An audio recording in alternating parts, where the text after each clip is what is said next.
নমস্কার বন্ধুরা, আজকে আমি মোচার ঘন্ট করে দেখাবো। তো আমি ঘন্টটি কিভাবে বানাচ্ছি আপনারা দেখে নিন।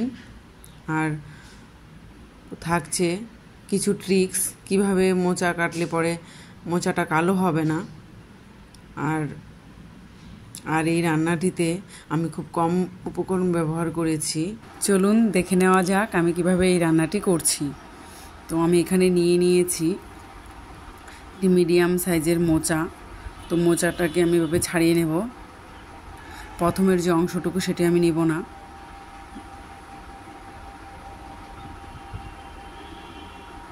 এভাবে করে আমি সম্পূর্ণ মোচাটাকে ছাড়াবো।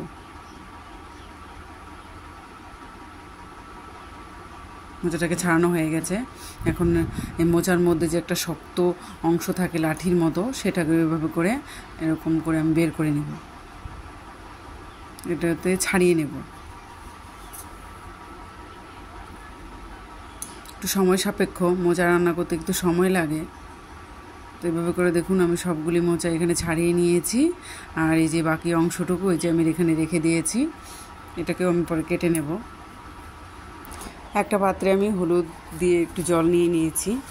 আর এখন এই মোচাটাকে আমি ঝুরি করে এরকম কেটে জলের মধ্যে রেখে দেব। জলের মধ্যে একটু হলুদ দিয়ে দিলে মোচাটা আর কালো হয় না। মোচা কেটে অবশ্যই জলে রাখবেন, নইলে মোচা একেবারে কালো হয়ে যাবে। আর এরকম হলুদ জলে রাখলে একদমই কালো হবে না। আমি এই যে মোচা সম্পূর্ণ কেটে নিয়েছি এভাবে করেই। পরে যে মিডিলের অংশটা কেটেছি সেটার থেকে এরকম শক্ত শক্ত বেরিয়েছে, খোসাগুলো আমি সবগুলো ফেলে দিচ্ছি। ফেলে দিয়ে ওই জলে আমি একটু ভালো করে ধুয়ে নিচ্ছি। ধুয়ে এখন এটা আমি প্রেশার কুকারে দিয়ে দিব। সম্পূর্ণ প্রেশার কুকারে আমি দিয়ে দিলাম। দিয়ে এখন এর মধ্যে দিয়ে দিচ্ছি জল। 1 গ্লাস মতো জল দিয়েছি। এখন প্রেশার কুকার লাগিয়ে দিচ্ছি। লাগিয়ে দিয়ে এই যে ওভেন জ্বালিয়ে নিলাম। প্রেশার কুকারে একটা সিটি দিয়ে নেব। আর আমি এদিকে নিয়েছি এরকম আলু ডুমো ডুমো করে কেটে নিয়েছি, কাঁচা লঙ্কা চেরা, শুকনো লঙ্কার গুঁড়ো, জিরে গুঁড়ো, আর ফোড়নের জন্য তেজপাতা, শুকনো লঙ্কার জিরে, আর এদিকে আদা বাটা। যে কড়াই বসিয়ে দিয়েছি, কড়াই গরম হলে দিয়ে দিলাম তেল। এখন আলুগুলি ভেজে নেব।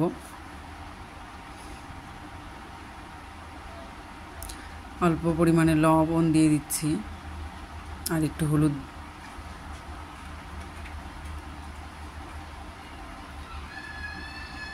ভেজে নেব একটু লালচে করে। প্রেশার কুকারের একটা সিটি পড়ে গেছে। তো আমি জোর করে খুলিনি, প্রেশার খোলা অবধি আমি অপেক্ষা করেছি। এই যে ঢেলে জল ঝরিয়ে নিচ্ছি। যে আমি জল ঝরিয়ে নিলাম।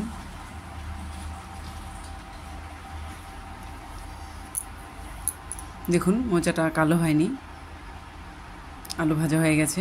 আলুগুলি দিয়ে নামিয়ে নিচ্ছি।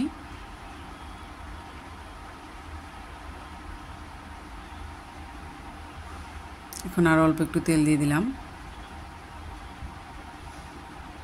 এর মধ্যে দিয়ে দিলাম তেজপাতা, শুকনো লঙ্কা আর গোটা জিরে। জিরেটা একটু ফুটে উঠলে এর মধ্যে দিয়ে দিব আমি আদা, যে বেটে রেখেছি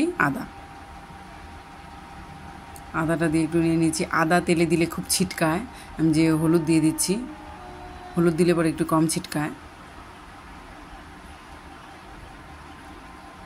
একটু মিশিয়ে নিয়ে এখন চেরা কাঁচা লঙ্কা দিয়ে দিলাম।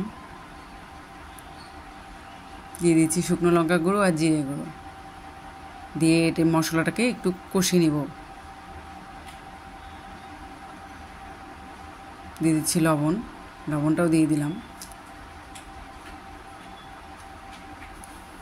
মশলাটাকে ভালো করে কষিয়ে নিয়েছি। এখন এর মধ্যে যে মোচাটা দিয়ে দিচ্ছি।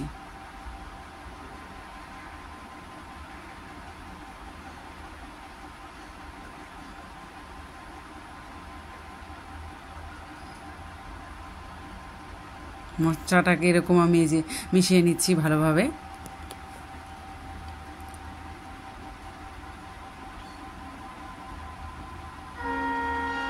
মোচা থেকে এই যে দেখুন কত জল ছেড়েছে। তো আমি ভেজে ভেজে এই জলটাকে শুকিয়ে নেব।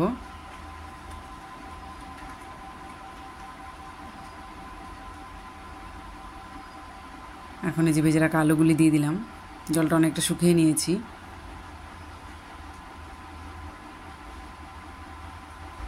আর এদিকে একটা বাটিতে 2 চামচ চালের গুঁড়ো নিয়েছি। চালের গুঁড়োটাকে এরকম জল দিয়ে মিশিয়ে নিলাম। এটা আমি দিব মোচার ঘন্টটাতে। মোচার ঘন্টটাকে আরেকটু ওই যে নেড়ে চেড়ে নিচ্ছি।